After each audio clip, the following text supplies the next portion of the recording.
The growing rivalry between Taylor Swift and the former President Trump may have an effect on November's election, as Democrats hope to exploit Swift's support for Vice President Harris as a means of encouraging voter turnout. Trump garnered media attention on Sunday when he shared on Truth Social that "I hate Taylor Swift," sparking controversy on both political extremes. Democrats quickly predicted that Trump's remark in November would come back to haunt him.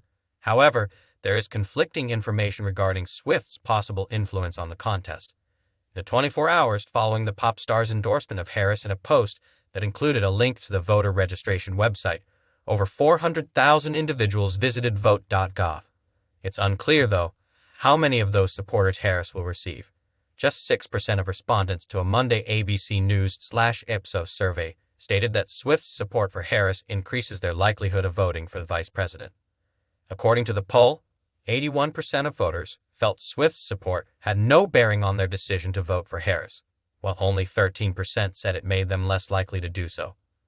With his Sunday post, Trump maintained the Swift support in the headlines, but the Trump-Swift feud soon faded from the forefront of the media.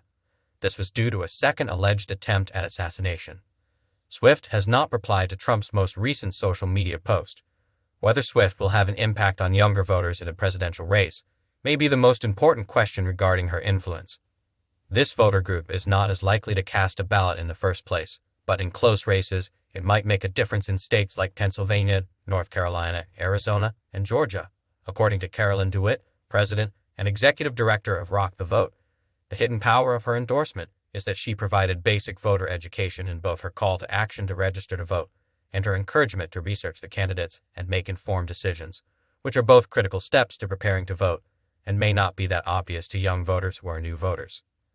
Swift gave Harris her support shortly after Tuesday night's first and maybe only debate between Trump and Harris concluded. She called the vice president a steady-handed, gifted leader and expressed her belief that we can accomplish so much more in this country if we are led by calm and not chaos. Following Swift's endorsement, political participation on social media surged. The ad tech company Nexon claims that Swift's support for Harris caused engagement to rise by 250%. Following the endorsement, there was a 100% rise in engagement in the conversation about women's rights and a 150% increase in issues connected to democracy.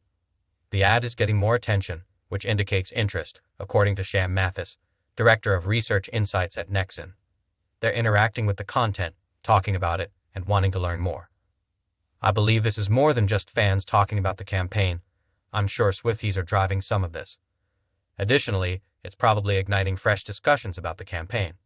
Democrats are reaching out to swing state voters more frequently in an effort to boost Swift's backing.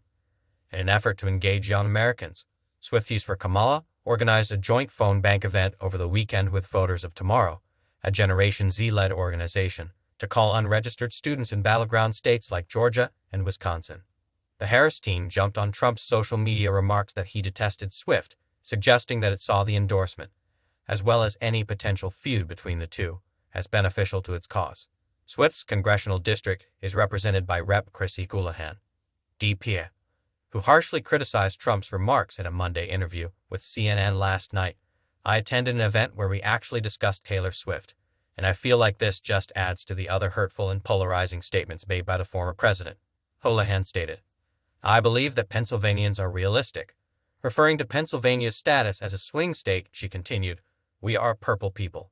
However, not all Republicans are as certain."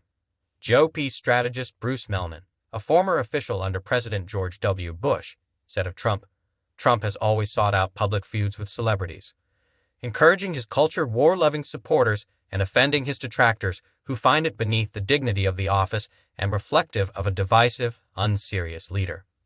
Other than first-time voters who were probably too young to have paid attention and developed strong opinions in 2016 or 2020, he continued, a fight with Taylor Swift won't impact how any voters see him. Some argue that interacting with Swift or trying to talk to fans about her may not be in Trump's best interests if doing so could inspire people to vote against him.